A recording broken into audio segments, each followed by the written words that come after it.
Well, hello everybody and welcome back to Lisa's Coloring Corner. Today is the long-awaited video that I've been promising you guys for a while, and that is how I frame my diamond paintings. I do have a video out there that I put out a little while ago showing all of my completed diamond paintings, and I will link that video down below. So this is one that I have not framed yet. I have a set of 3 that I talked about in that finished diamond painting video. I have a number of them that are not framed yet, and I have a set of 3 to be framed for in my bathroom, and they're all dolphin themed. So I thought I would take one of the smaller ones from that set of 3 and I would frame this for you guys on camera, just to kind of show you all the steps that I do to frame these. The first thing that I do, and this is while I am still diamond painting it, before I get it completed, I have to know what size stretcher bars I am going to need, and I'm going to show you those in a minute. But I need to know ahead of time so that I know I have them. If I don't have them, I have kind of a stash in my bedroom underneath my bed. But sometimes I don't have the right size, and so then I'm going to have to order them. I order all my stretcher bars and my canvas from Blick. I will link those down below. I just buy the cheapest stretcher bars they have, and I buy the unprimed cheapest canvas that they have, and I'll show you that too, but I will link them down below. So the very first thing that I do is I measure this out, and I measure just the diamond drill area, not the whole size of the canvas, because we're going to be cutting the borders off.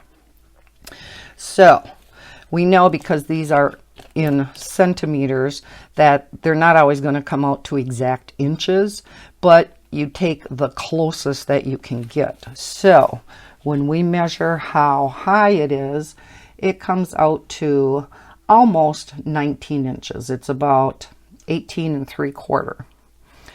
And when we go this way, it's about 15 inches. So what I do is I take those measurements and I add 2 inches, because I put a 1-inch border all the way around my diamond paintings. Now if you want, say, a 3-inch border, or a 2-inch border, say you want a 2-inch border, you like a little bit of a larger border, then you will add 4 inches instead of the 2. So with this one being almost 19 inches tall, I know that I would need 2 21-inch stretcher bars, because of course there's 2 sides, well, there's 4 sides to the diamond painting.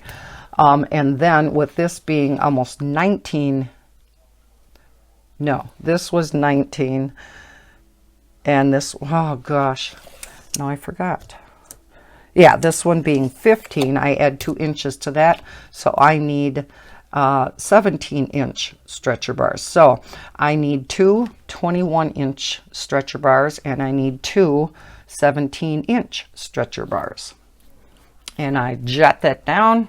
I go see if they're in my stash. If they're not, then I order some. Okay, now that I know I have the correct stretcher bars, let's go on to the canvas itself. Once it's completed, I hold it up to the light and just make sure that I am not missing any diamonds, because we know that can happen. Sometimes we miss one here and there. So I just make sure that everything is filled in. Then I do go with a toothbrush, and I kind of just brush all over it to make sure that if there's any wax in between the tiles on here, the drills, that I kind of get all that wax out. Some of this may apply, that I'm going to show you today, may apply more to the square diamond paintings rather than the round, but most of this is going to apply to both. After I know that all my drills are on here, that I've, no wax is sticking on there, I go over the entire thing again, which I do this periodically throughout the process when I'm diamond painting, but I will go over it once more with, I really like this particular roller. It's a dual-ended, and while I'm doing it, sometimes I'll use the smaller edge because I'm just doing a smaller area. Sometimes I will use the big edge, but I go all over it again, both ways. Ooh, kind of squeaky, ain't it? Sorry about that. We'll go this way instead. I've gone over this one a number of times, so I know they're pretty well drilled down or stuck down. But then I go at an angle also.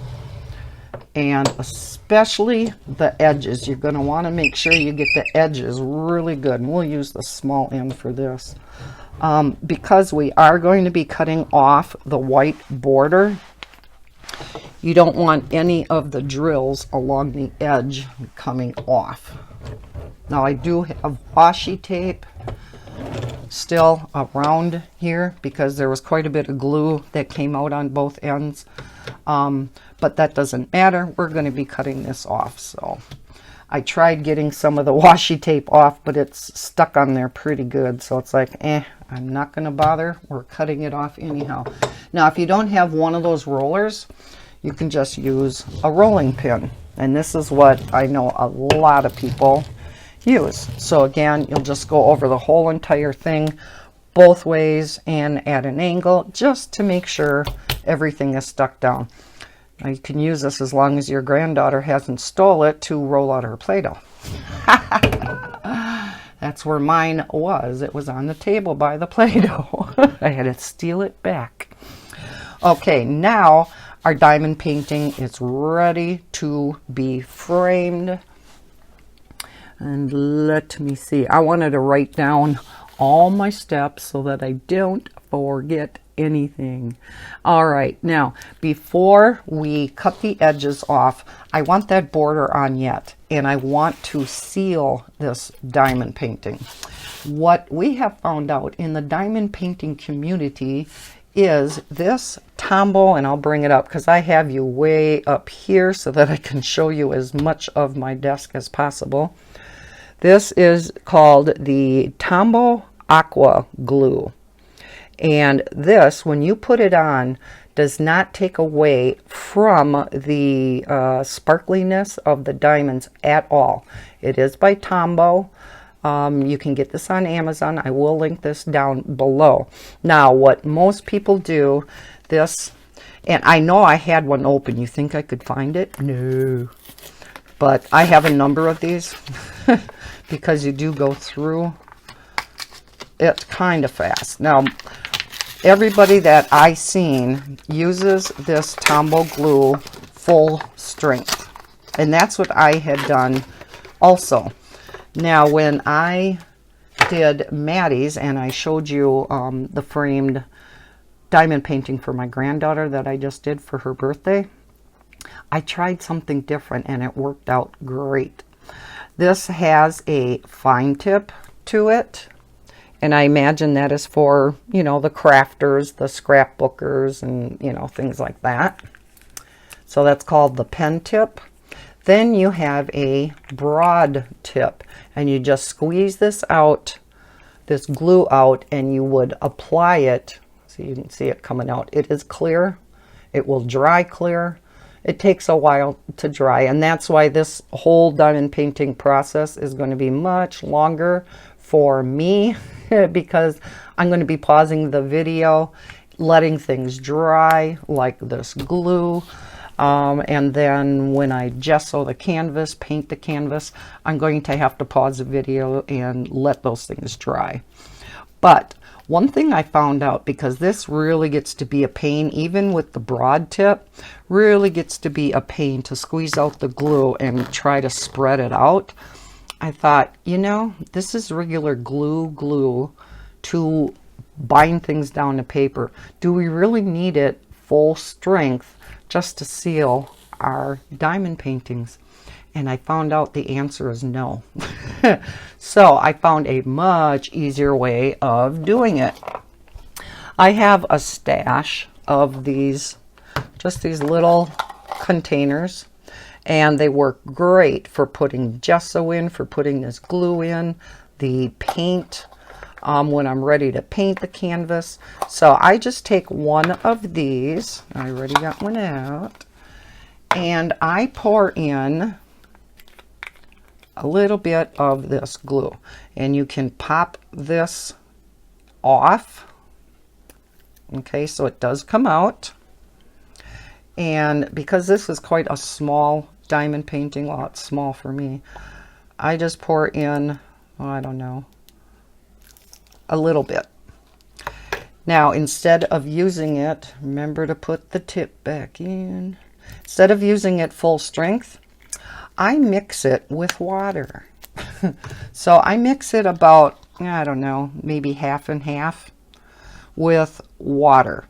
And I don't have water over here, so I am already going to have to put, I might need more glue than that. I think I put in a little bit too little, a little bit too little. So I'm going to pour in a little bit more. And maybe I'll leave that tip off for now. And I'll leave this open in case I need more. Well, no, I'm afraid it's going to fall out then. So I guess it's not that hard to get it back out. Okay, so I will be right back. I'm just going to add a little bit of water to this glue, and I'll be right back. Alrighty, I decided to just bring a little cup of water over here because I'm going to need to add water to something else when it's closer to the end of the process. That I also tried for the first time on Maddie's diamond painting, and it worked real good too. So a couple new discoveries this last time after framing how many diamond paintings. Okay, so I am going to add just about maybe that much water. Again, I do about half and half.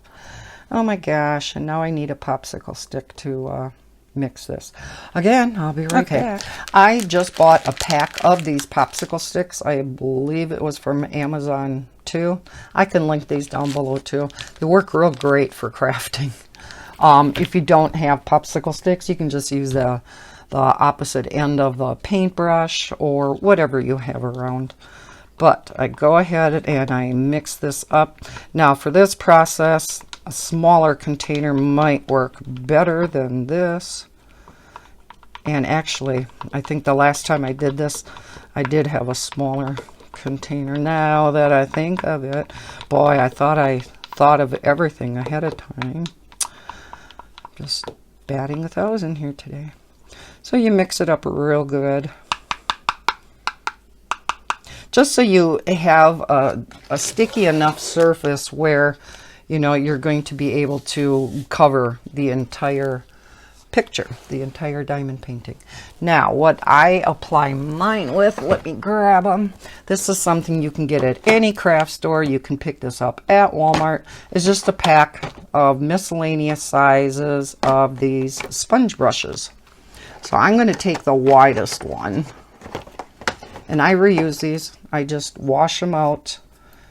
Get the fuzzies back off. You don't want fuzzies in your diamond painting, so you make sure it's a nice clean brush. This is one I've used already. I got to get some more of these nice wide ones. Alrighty, what I do then is I just take some on the edge, and you do want to apply it liberally enough so that you know everything is sealed good, but not too much where it's, you know, dripping. And I just go over and continue this process until the entire diamond painting is covered. Again, you may have to add some additional glue and water if you have it mixed up enough. And in particular, I make sure I get the edge row. And when I'm done applying it, I am going to again make sure I have all of the edge rows done. And I apply this before I cut the border off because You know, the glue's going to go outside the edge. So, and I kind of go down to a certain mark so that I know that's how far down it is applied. So right now I'm going down to where my washi tape ended up there. So I am going to complete this process, get it all covered.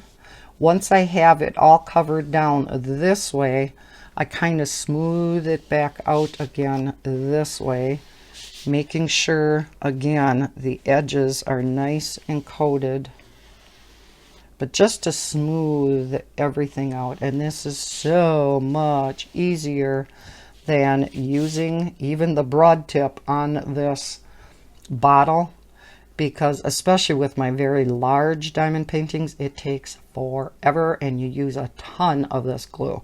So this is a much easier way to do it and a much more economical way of doing it.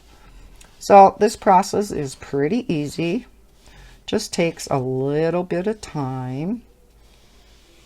So again, I will finish this and I will rinse out this brush right away so that the glue doesn't get dried in the brush.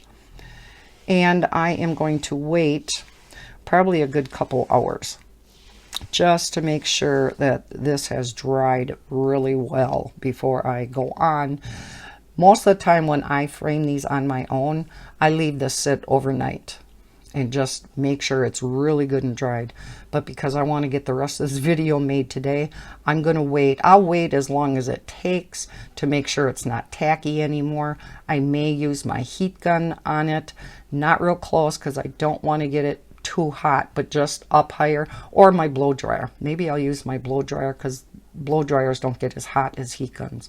So maybe I'll get my blow dryer out and try to help dry it a little bit faster. But I will be back for you, maybe just a second, for me, probably a few hours. Okay, we'll see you in a bit. Okay, we are back. The diamond painting is all sealed. It is dried. It actually dried much faster than what I thought it was going to, but I did use a blow dryer on it too, just to make sure it's not tacky at all. And before I get to the part where I'm going to cut this all off, because I'm only going to do some of it on camera, I will pause again and cut the rest off.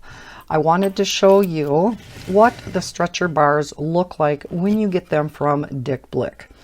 So on the back, it will tell you, if you can see that, how long it is. This is a 21-inch stretcher bar. So I have two 21 inchers because I know that's what I need for around the edges here. And then I knew, because I measured it ahead of time, I needed two 17 inchers. And that's what these are. So this will go on the top and bottom. So that's what they look like when you get them. They're very easy to put together. Place them face up, and there's tongue and groove on each corner, so you just fit them together. And I'm probably not actually going to do this. I have Bob do this part for me. So you fit them all together, and then what he does once they're together, he measures it diagonally to make sure they're good and square. So I know it's a really good square frame. So this again is how it's unassembled. And then this is what it looks like once it's assembled. So it kind of looks like a picture frame already. Now I suppose if you really wanted to just do it this way, you can see the reason why I don't, and the reason why they're called stretcher bars, this wood is pieced together. You can see like in through here, maybe on each side, this is all kind of pieced together, and that's why it doesn't necessarily work as a frame per se. But if you were going to maybe paint this where you wouldn't see that, there probably is a way that you could maybe just use this as a frame. I don't know, never tried it. So once you have this together, what he does then is he staples in each corner so that this stays nice and square. So every corner has a couple of staples in it so that I know that this frame is ready to be used and it's going to stay square. Now, looking at this diamond painting, you can see even with the glue on, it's still pretty pliable. And hopefully you'll be able to see it's still nice and glistening and shimmery. So the Tombow Aqua glue did not take away all the glittery shine from the diamond painting at all. It's still really nice and shiny. You can't really see all the sparkle on camera, but trust me, it's still there. Okay, so now next step is to take your handy dandy scissors. I love this scissors. It's by Holtz. It's called a Tonic. I'll link this down below too. This is only used for my diamond painting projects. I cut my canvas with this and then I cut the edges off for this. It's only used for this type of things. I never cut paper with this particular scissors, so I keep it just for these projects. So then what I do is I just cut along the very edge. And sometimes, you know, you gotta finagle it a little bit if one of your drills is, you know, just a little bit down lower than the others. But you get it as close up to the drills as you can, because this will not be covered by anything. This is what's going to be going on the canvas, so you don't want any of that showing. Okay, so there is one side cut off, and I will again pause this. I'll cut all the other three sides off and we'll be right back. All right, I have it all cut out and it already looks more like a painting, doesn't it? With that edging cut off. Makes it look so much nicer already. All right, now it's time to get into the meat of the whole process. I think I'm going to put this on the side and we're going to get to actually making the stretched canvas itself. So I cut a piece of canvas off just so that you can see what this comes on. I have mine, again, from Blick. I have, and you won't be able to see this whole thing, but I have a huge roll of this canvas. And again, I will link this down below. I get, yeah, the cheapest canvas that Blick offers. You can get them in whatever size you want. I'm not sure. I can't remember for sure. I think it comes in 1 yard size, and then I think you can specify how long you actually want it. So I think this time I got like 10 yards of it. You know, that's a lot of canvas. However, if you don't want it folded up, which we don't, because then that's more ironing you have to do, down in the instruction box that's in the lower left hand side, you specify I want on a continuous roll, and then they will put it on a tube like that and roll the canvas up. That being said, there's always a few little creases and whatnot in the canvas, so I always iron mine to get absolutely everything out. So let's bring up this frame. Now I always cut my canvas plenty big so that I know I'm going to have plenty of room, extra canvas that I'm not going to run short on either side. And I will just bring this over, make sure each side is covered real good and that it's about even. So it's even on that side. Let's see the top and bottom. No, we got to go up a little bit. Okay, that looks pretty good. So what I'm going to do now is I have a heavy duty stapler. You can pick these up anywhere. This is a Stanley. You know, you can get them at any hardware store. I actually got this one from Target. It was on sale and I really like it. And then you just get the appropriate size staples. Reminds me, I only have one more row of staples. I need to get some more. So what you do, you fold over this first piece and you put a staple right in the middle. I'm going to stand up to do this, and might want to mute your sound or turn it down because this is quite loud. So staple in here. Then what you want to do is you want to turn it completely around and staple on the exact opposite side and pull it tight, and then staple again. Plug your ears. Okay. Now, in order to get things really nice and tight, I originally used this. It is a canvas plier.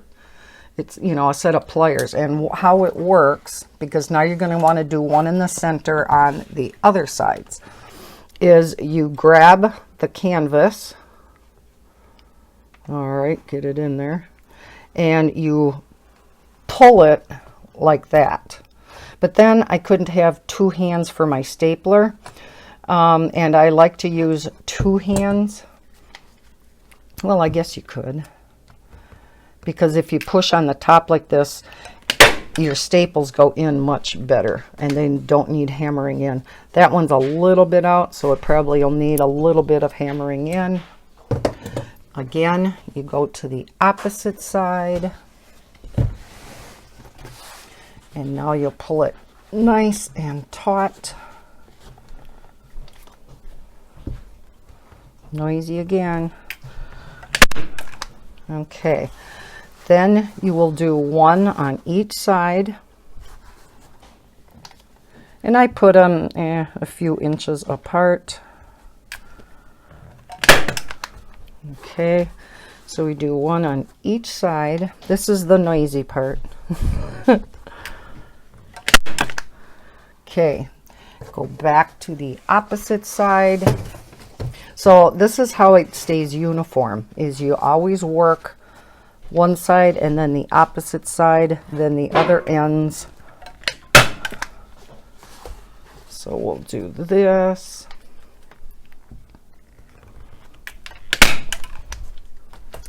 And then you do one on either side over here. Yeah, Bella doesn't like this noise. Always making sure you're pulling tight. Okay, I'll just do a couple staples on this side, and then I'm going to finish the stapling off camera.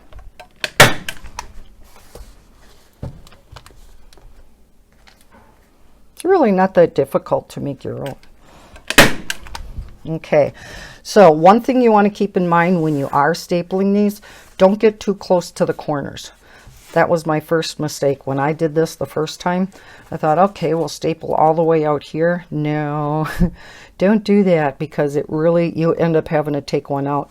You need room to play with when you're doing your corners. So I'm going to finish stapling this up. I'm going to do 3 of the corners. I will leave one of the corners unfinished so I can show you how I do my corners. That's probably the most difficult part of the whole procedure. And I'm sure I don't do them probably the way you're supposed to, but it works for me. So I will be back in a minute. All right, I have everything stapled. I have 3 of the corners done. I'm going to do this last corner and kind of show you how I do it. All I do is I trim off some of the excess up at an angle.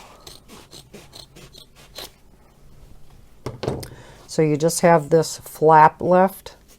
I fold this down. Now this is the part where you don't want to be too close to the edge.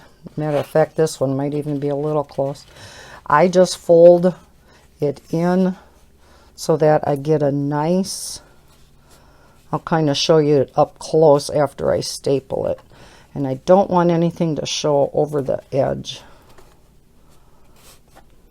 Let's see. Yep, that looks good. And then you just, again, noisy, staple it in there. So now you can see what that edge looks like, hopefully. So this is just kind of a nice even edge to it. So again, that's how I do it. Now if you need to add, maybe I'm going to add one more staple back here. And when you gesso and when you paint, I just make sure I get in all these nooks and crannies. But we'll cover that in a little bit. So yeah, I have all of my corners done. So this is what our completed canvas looks like.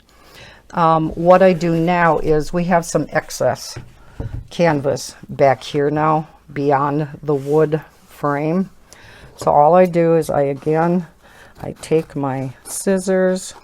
This isn't, you know, there's no science to this one. There's no exact science. You just trim it off. People aren't going to be looking at the back anyhow.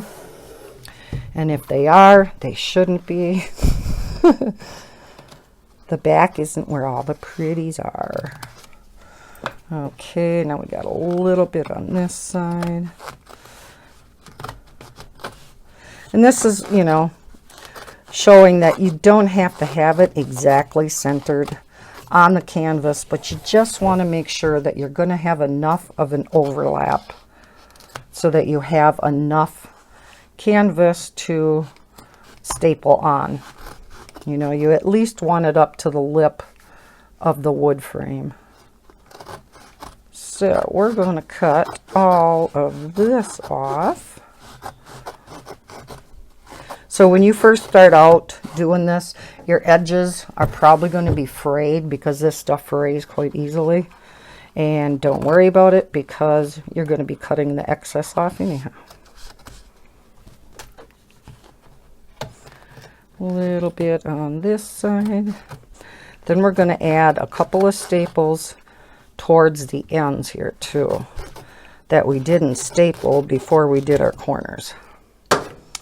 Okay, so we are getting there. So I'm just going to, now I'm not sure why this happened like this, but I'm just going to fold it over and staple it. That normally doesn't happen, but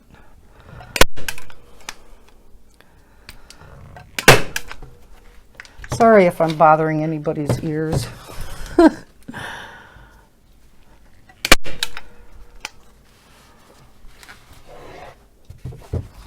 And I'm going to put a couple in here.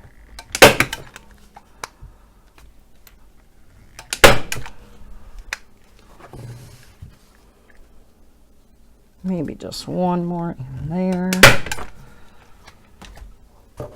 We're almost done with the noisy part. But you can see why a person goes through so many staples, right?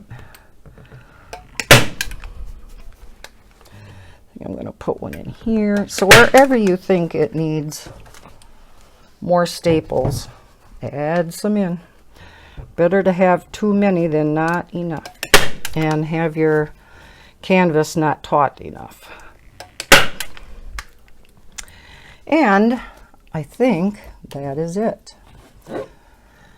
Now, typically what I do before I actually start with the gessoing and things like that, because I have pets, I go over it with a sticky roller, make sure I have all the hair, any dust, dirt, whatever, off my canvas.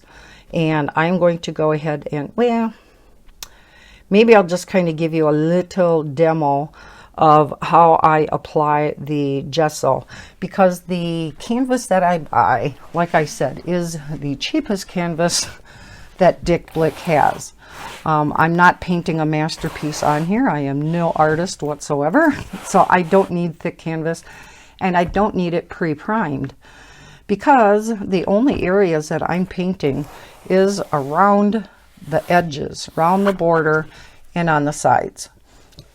So I don't need to pay for them to gesso the canvas. I can do that very easily and much more cheaply myself. So the gesso that I use, I just bought a big, this is what, a gallon of Liquitex Basics acrylic gesso. I got this at Hobby Lobby. It was 25 bucks, but I got my 40% discount. Actually, I think I had a 50% discount for this. And a bottle this size is going to last you forever. If you don't do a lot of these, you might want to just get the pint. I think it's a pint container. But yeah, I opted to get this great big one because I do these a lot. So again, what I do is I just get out one of my containers again. This stuff I do not water down. I leave it full strength. And you don't want to skimp on this stuff. You want to make sure you put enough of this down, because otherwise you're going to be using more of your acrylic paint. If you don't gesso at all, you're going to use a whole bottle of paint. So, because the paint will soak right into the canvas. Probably didn't need quite that much. Okay, so got my white gesso, and again I just take a sponge brush and I take kind of a little bit of a smaller one. I don't know if I would have to go this small. Well, maybe. Up to you. But because you're going on these sides, you don't want a real big one, especially when you get to the painting part. So I would just take the gesso. Let me bring you down a little. And I only put gesso, like, you know, because you know you're going to have a 1-inch border, right, around the entire thing. So I go down a little bit more, you know, than what I need, but I want to make sure that I leave plenty of room for my diamond painting. So it's going to go over the top of where I gesso and where I paint, but again, I want to make sure I am down far enough. Okay, now typically when I do this, I do it on the table on a great big piece of cardboard, and when I paint I do it the same way, so I don't get things all over my table. Let me just finish this top part.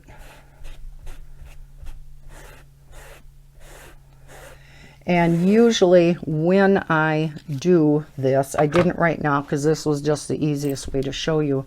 I typically do the sides first, and I only, you know, do the front. I don't go on to the back or anything. Same with when I paint. So I typically do all 4 of the sides, making sure I gesso around. I don't know if you can see that, but you know, around the edges here, getting into all of that. Same with when I paint. And yeah, I think I'm going to staple this down more. But yeah, you want to make sure you get gesso and paint around here so that if somebody sees the painting from the side, they won't be seeing any of that white. Okay, so I am going to go get my sticky roller, make sure all the hair, fur, and whatnot is off of this, and I'm going to finish gessoing this. I'm going to let it dry, and then we'll be back. Okay, the canvas has dried with the gesso on. Now comes your biggest decision to make, is what color do you want to make the border? Normally, I only choose between 3, maybe 4 colors that I have an idea for the border. However, because I know that I want this one blue, There are so many shades of blue that I went and I pulled a bunch of my shades of blue, and yeah, I didn't know. So I have 6 different colors here. So what I'm going to do is I'm going to put these in some semblance of order from dark to light, just so I kind of can keep separate which one is which. I use a little different brush, you know, just a small brush for each color, because otherwise you're having to wash it out constantly.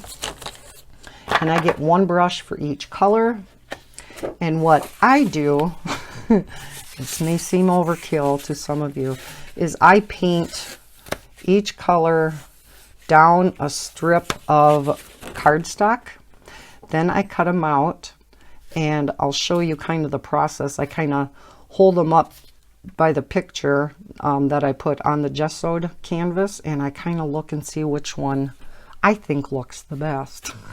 So I am going to start with this darkest one. Most of these are brand new, and I thought I got the plastic off of all of them, but I see this one is still on here. Shoota. Because like 4 of these were brand new bottles. Now the acrylic paint that I use, most of them are just your cheap Apple Barrel brand from Walmart. They're 50 cents a bottle. I did get a couple like Craft Smarts. I think this was from Michael's, and they're just a little bit more. I think they're maybe 80 some cents, 70 some cents, because I wanted a couple different colors. But yeah, the vast majority of the paints that I get are all Apple Barrel.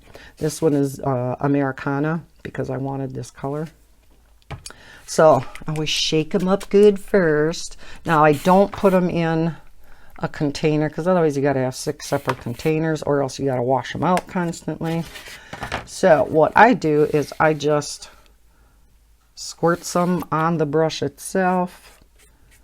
And I did put a sheet of cardboard here on my desk so that the paint wouldn't get on my desk. My new cutting mat. Now this is coming out pretty streaky. Not sure why. Probably because I'm putting it on too thin. But I don't want to waste a whole lot of paint. But yeah, you can kind of get an idea anyhow of what the color is going to be. Okay, so that's one color. Then we have, that was the darkest one. Then this is kind of a mid blue. Ooh, that's pretty, but I think it's going to be too bright. I want to pick a color because there's a set of 3 diamond paintings that are going to be hung together, and they're all, you know, themed the same. I want to pick a color that's going to go with all of them. So that was the next color. This one is too blue. We'll see what this one looks like. And this is why I keep them in a specific order, so that I know which color goes to what bottle. Ooh, that's a pretty blue, isn't it? I like that. And you'll see the reason why I am doing this in a little bit. Then we have, I don't know how to pronounce it, Bimini blue. Thought I had the plastic on this one too. I'm like, ugh. Now usually, like I said, I can fit all the colors on one sheet of cardstock, but I usually am only doing 3 to 4 colors. So I'm going to have to use 2 cardstocks. See, now this one's covering much better. I don't know with that first one. I thought I shook it up good. If you have a paint like that, you may end up having to put 2 coats on. Okay, so I am going to go to a second piece of cardstock for this particular painting. Here is more of like a periwinkle type of blue, a blue bonnet, and I don't think this one is going to look real well on it, but I don't know until I try it. So I figure I don't waste too much paint doing these strips. And it's not like these bottles of paint cost a fortune. Okay. Last color is more of a light aqua. This one is the Americana and it's called Spa Blue.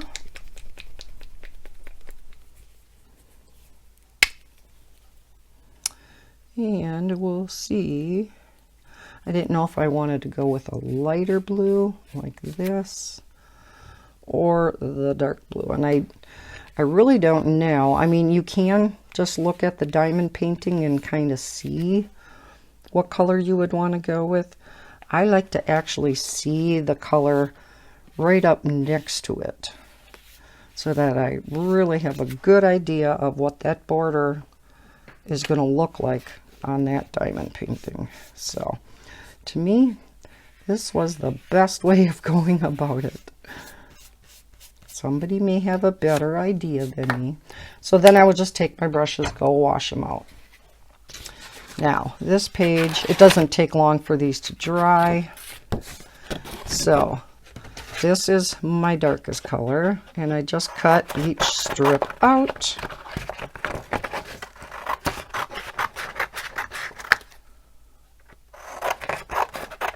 This is my next color. Kind of cut that crooked, or else I painted crooked, one or the other. Okay, so that's the next one. Guess I gotta kind of cut along the lines where I painted.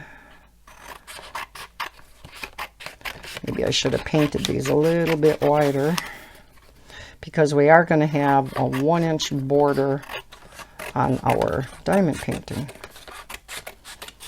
So I guess you kind of want to paint a 1-inch border. I don't know. I guess it depends how much room you figure you're going to have on your cardstock.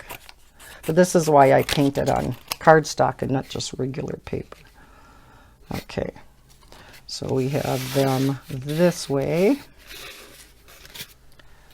Then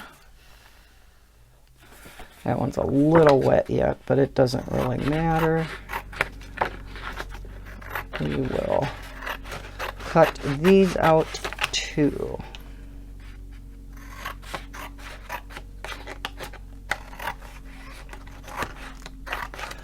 I hope y'all are finding this all interesting.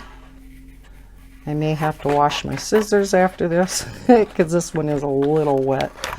You probably would want to wait till they're all dry.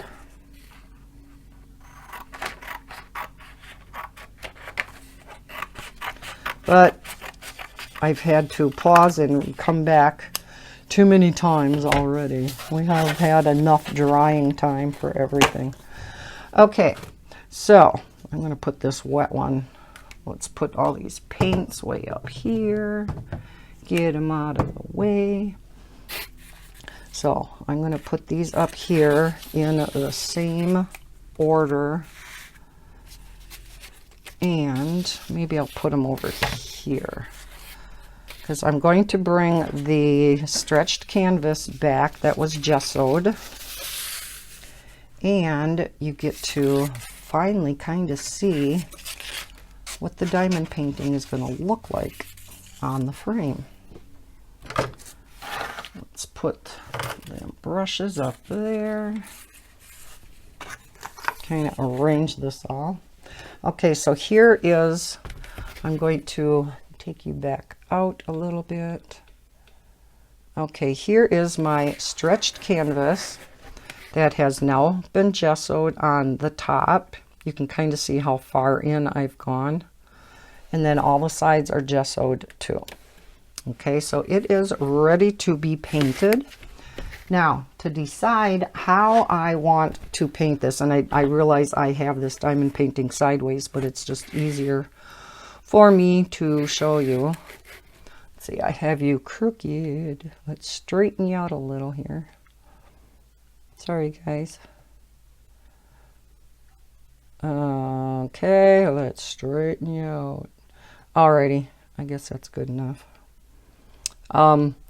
What I do then is I place this about where I want it. And you'll see how I make sure before I glue it down how to center it exactly. But I will now take each one of these strips, and depending upon if you have any white or not, well, let's do it this way. We'll tuck a little bit of it underneath. And I kind of look and see, how does that look? No, I don't like that at all. Sometimes, depending upon if there's a dark border around the outside, but a pretty certain colors on the inside, I may pick out a color that's in here. If there's a lighter border that is in the diamond painting itself, I may pick a darker color that's in there. It's just some color that's going to coordinate with the picture as a whole. So that one is a no. Let's see, I don't think I'm gonna like this. No, that's a definite no. I don't know if I'm gonna like any of these. Let's turn this around. I may have to go back in and see what other color paints I have. I don't really like that either. It almost seems like I need more of like a darker periwinkle blue. I should see if I have something like that. I did want to try this because of the colors down in here. So let's turn this around.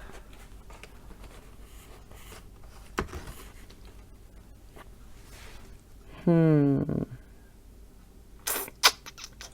don't know. Let's put it down here and see.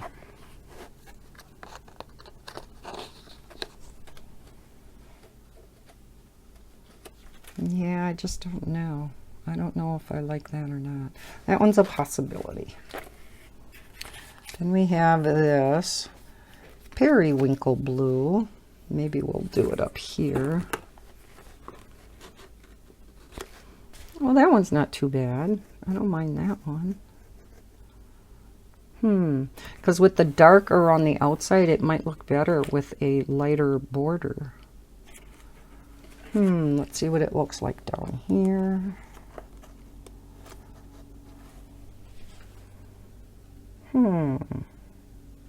I wish it had just a tint more of teal in it.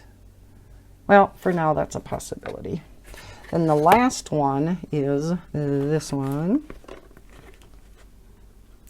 And that one, yeah, that's too light and too aqua-ish. Would probably look okay down here, but not overall for the picture, I don't think. So right now, it is between this one and this one. Such a decision process, but it really, really is important because it can change the whole look of your diamond painting once it's done. Get under there, get under there. See, I should have made these much wider. I don't know, guys. I don't know. Even as I look at it in the camera, oh my gosh, I don't know. I think I'm going to go into the bedroom, see if I have any other blues, which I'm pretty sure I do. And I will be right back after I decide what color I want. I'll be right back. Oh my heavens, guys, it usually is not this hard of a decision, believe me.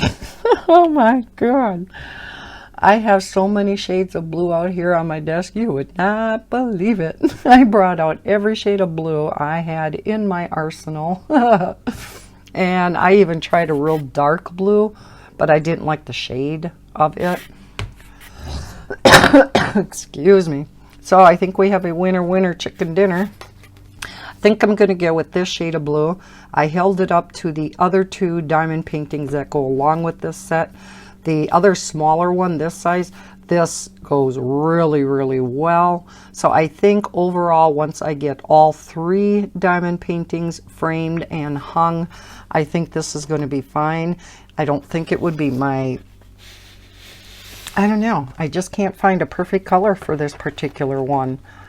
But it looks okay. And like I said, the other one this size, this goes perfect. It's got a lot more shades of this color in it. It's much more tealy blue and lighter blue like that. So I think this is the shade we are going to go with. Yay, decision made. So I take this back off again, and we will get out our little paintbrush again. I'm going to go in the other room. There's really no rhyme or reason to doing this, so I don't have to show you on camera how I'm going to go about painting this. It's the same as the gessoing. I always start with the sides first. Go along the sides, making sure you get the corners filled really good. The important thing to do when you're gessoing and when you're painting is when you're doing the side, make sure you don't leave a big ridge of paint on the top. Likewise, when you're painting the top, make sure you don't get a big ridge of paint along the edge, along the side. I always smooth it out and go, when I'm done painting, I always smooth it out and go along down just to make sure there's not a big ridge of paint or gesso if you're gessoing. So just make sure everything's nice and smooth and there's no big ridges. Do not be skimpy on your gesso. Put it on nice and thick, and you won't be using as much paint. Same is true with the paint. Make sure you put your paint, I mean, you don't want to waste it, of course, but make sure you put on a really nice, relatively thick layer. Once that's dried, you can determine whether you think it's going to need a second layer. I think this very first one that I did, that color, I don't know, seemed kind of streaky, or almost like the paint was watered down or something. I'm sure it wasn't, but can I find it here? I mean, it just, I think that one would have needed more than one coat, because yeah, it didn't look good on the paper. So I'm not sure how good it would have looked on the canvas. So you may, with some colors, may need 2 coats. I very rarely run into that. Like I said, with all of them that I framed so far, I've only had, I think, 1, maybe 2 that I've had to put 2 coats of paint on. Otherwise, you typically only need 1. So I think before I paint this, you don't want to get any hairs, any dirt. I see just a little fuzz there. I think I'm going to go over this again with a sticky roller, and yeah, I see a little fuzzy up here. So I'm going to go over it with a sticky roller. I'm going to paint it, and I'm going to let it dry, and then I'll be back again. You know how many pieces and parts this video I'm going to have to, in the editor, piece together and try to get in the right order. So if you see this and something doesn't make sense where I'm painting it before I'm gessoing it, I'm sorry in advance. No, I should check it out pretty good. But okay, I will be back with this painted and dried, and I will show you how I actually get the diamond painting on here and measured out and all of that good stuff. So I will be back. All right, guys, we are on the home stretch now. So this is what it looks like once it's all painted. Again, I have the edges painted, making sure I got the corners real well, making sure I didn't overlap any paint along the edges or the front. And then, so I wouldn't have to pause it yet one more time, I let that paint all dry and I took it outside. You shake this up real good. The paint has a real matte finish look to it, and I like to have a little bit more of a gloss, not so it's yeah, okay, let's try that again. Not so it's super shiny, but just a little bit of a gloss. So I use this triple thick crystal clear glaze. It's by Krylon. I will link this down below also. I do buy this off of Amazon. You can probably get it at Michael's or Hobby Lobby. I'm not sure. I just order mine off of Amazon. So I took it outside, sprayed the edges and the top, everything that's painted, I sprayed with this clear glaze, and I let that out there to dry.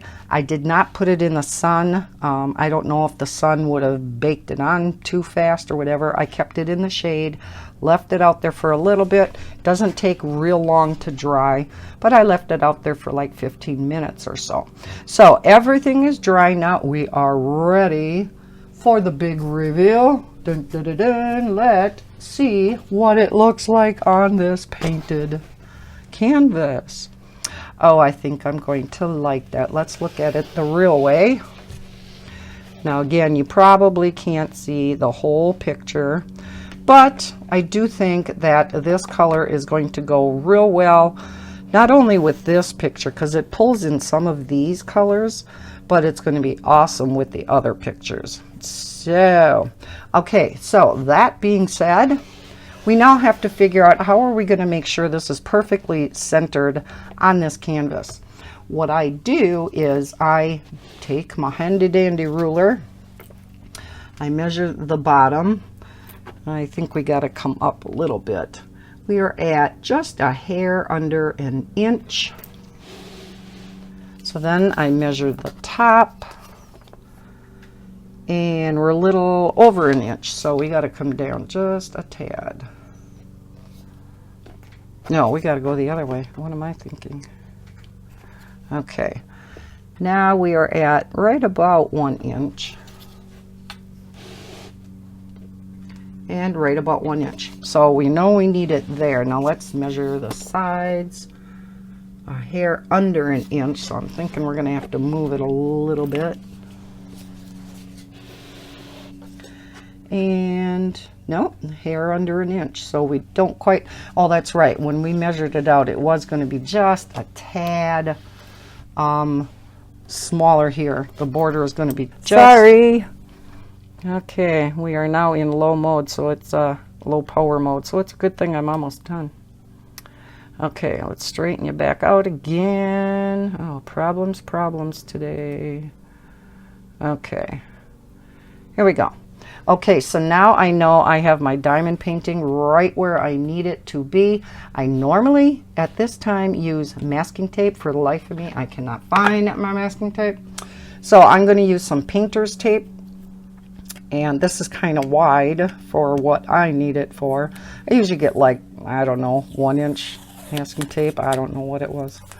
But I take this so that I can remember where I want to place it. And I tape down the masking tape, or in this case, my painter's tape. And I go right along the edges.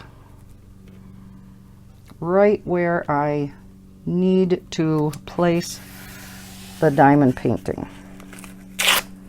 This way I know when I place this diamond painting down that it is going to be centered. Now you have to pardon my arm as I do this one up here.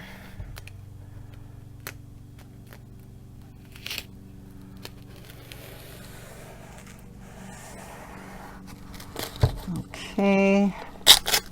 And then just the other side. And yes, I normally turn this painting around when I'm doing it so I can more accurately see, but for purposes of this demo. Okay, so now I have this all taped down. You will now take the diamond painting off, and we have to get some glue on the back of this diamond painting. So I'm going to move the canvas itself back out of the way. And oh gosh, I should have left. Well, I think I'll use this smaller sheet of cardboard, and I'm just going to kind of put it like this because we're going to be putting the glue on here. I don't want to get it all over my desk. You can see stretched canvas is really hard on your paintbrushes. sponge brushes. So yeah, this one's going to have to be tossed, but they do last quite a while. Anywho, what I use to glue down my stretch canvases is this Aleene's original tacky glue. I always get this also off of Amazon. I think you can get it in Walmart, you know, Michael's, Hobby Lobby. I don't know if they have this larger size. Again, because I use it so much, I buy the bigger bottles off of Amazon, and I will link that down below too. Now, I used to originally just go like this with the glue, take a credit card, or I have a squeegee, and I'd squeegee it out. But I was having a problem lately with there getting ridges on the front of my diamond painting wherever I squeezed it. So I'm like, maybe I don't need that full strength either, just like the Tombow Aqua glue. And I found out you don't. So this spreads much nicer if you mix it with a little bit of water. I don't know how much I'm going to need. So let's pour in a little bit of water. That might be too much. There. Now this takes a little more stirring than the Tombow glue did. I'll get my handy dandy little popsicle stick here again. And you just mix it all together. And you thin it out a little bit. Like I said, that might have been just a tad too much. Because with this stuff, you don't want to mix it half and half. You want it a little bit thicker. So I think I'm going to add back in a little bit more glue.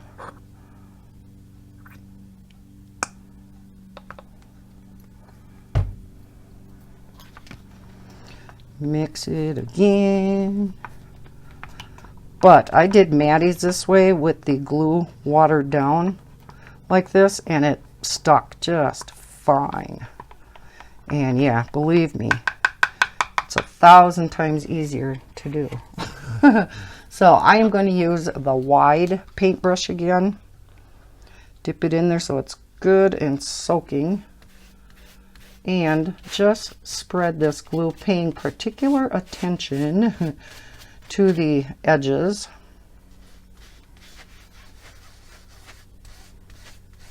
And you want to get everything covered real good with a nice thick coat. After it's glued on, I always go around the edges and the corners again. I'll just kind of peel it up a little bit and yeah, go along the edges just to make sure they're glued down nice and tight.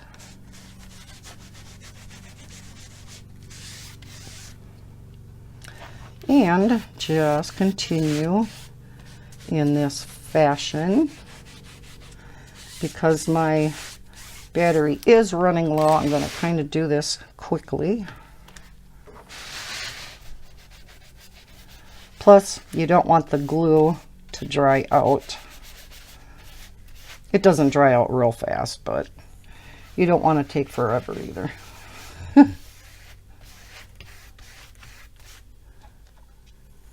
And I didn't mix up enough. Shoot.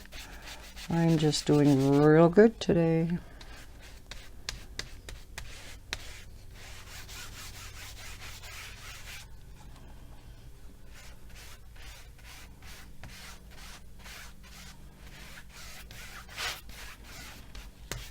Now you may be able to do this with, you know, Elmer's with school glue. I don't know. I like this tacky stuff because it is kind of extra sticky. And I feel that it holds my diamond paintings on better.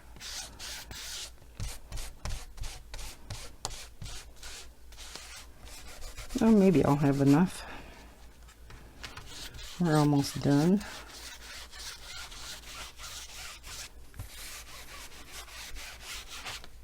Yep, just enough.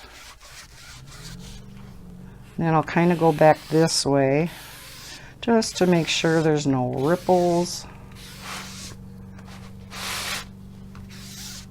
And if I need to re-wet an area,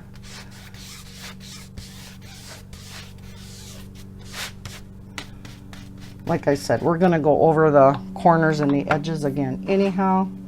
Now this is the point where it really helps if you have two people. For any of my larger diamond paintings, Bob always helps me. But for this one, I'm going to have to do myself. So you place it down so that you are again lined up in your square that you made with the masking tape, and you press it down. Okay. Oh shoot, I put my little roller back. I take my double-ended roller, I turn this over after, you know, I'm sure it's glued on, and I turn this over and I take the small end of it, and I'm going to go ahead and, oh shoot, it wasn't dried enough. But I take my small roller and I go all along in this and I press it down really good so I get any bubbles and things like that out. So I am going to have to redo this. It wasn't dried enough. Okay, so I'm going to leave this sit for a bit. Sit for a bit. Smooth it out really good. Then I do go, I'll have to mix up a little bit more, or I may use it full strength, but I make sure the corners are tacked down really well as the edges, just to make sure it's going to stay put. And then, yeah, I'll flip it over, go over it with the roller. It's just about done. When that is all done, you can take the Scotch tape or masking tape, or in this case painter's tape, off, and the only thing that is left to do is I bought these off of Amazon too. Amazon people love me. I got a whole big set of the hangers, and it comes with the little nails. I just put them in these little containers, and you measure out, of course, anybody that's hung pictures knows this. You measure out, find where the center of your canvas is. You just pound the little nails in and you hang your hanger on the back. And voila, it's ready to go. Wasn't that simple? Yeah, it's really not that hard. It sounds absolutely complicated, but it really isn't. Once you get a procedure down, and I have done these so many times now, it kind of becomes automatic. I just had to write the steps down so I didn't forget to tell you anything. But I let this dry overnight, and then I flip it over and put the picture hanger on. So with that all being said, this is what it will look like minus the tape around the borders. Maybe in a future color and chat, I'll show how this actually looks like once I get the painter's tape off, and once we can actually see what the diamond painting itself looks like, because it's going to, you know, look like this now. Ain't that pretty? But you can't see the whole thing right now, so. All right, well, I guess, guys, that is it. Yeah, just a few steps, but it's a lot of fun. Typically what I do, and normally what I would have done for this set of 3, I would have made all the stretch canvases and stuff all at once, because it's much easier. It's kind of like an assembly line, and you do them all at the same time. When I made my kids, all 4 of my kids, diamond painting for Christmas, and I made one for Bob, I did all 5 of the canvases all at the same time, and, you know, did all the steps all at the same time. Bob's, I had to do some of it at night after he went to bed, of course, but He didn't notice that I made one extra stretch canvas. So, okay guys, I am going to get going. I'm going to get this started in the editor, start piecing all these bits and pieces together, and hopefully it will all make sense. I'll have them in the right order. If anybody has any questions whatsoever on any of these steps, probably send me an email at lisascoloring.com, because if you leave it down in the comment, and if it's something where you know I'm going to have to maybe explain something and it's going to be a little bit long of a comment, probably easier if I just answer you back in an email. If it's some short question and you know it's not going to involve a long detailed answer, feel free to ask that question down in the comments. Or just let me know what you think of this whole process, if you like it, if it's something you think you may do. Of course, this only applies to us colorists who also diamond paint. But I thought maybe all of you would kind of like to see what I all do with my finished diamond paintings. So, okay, with that, I'm going to let you guys go. I hope you enjoyed watching all of this, and if you did, please hit that like button, subscribe if you are new to my channel.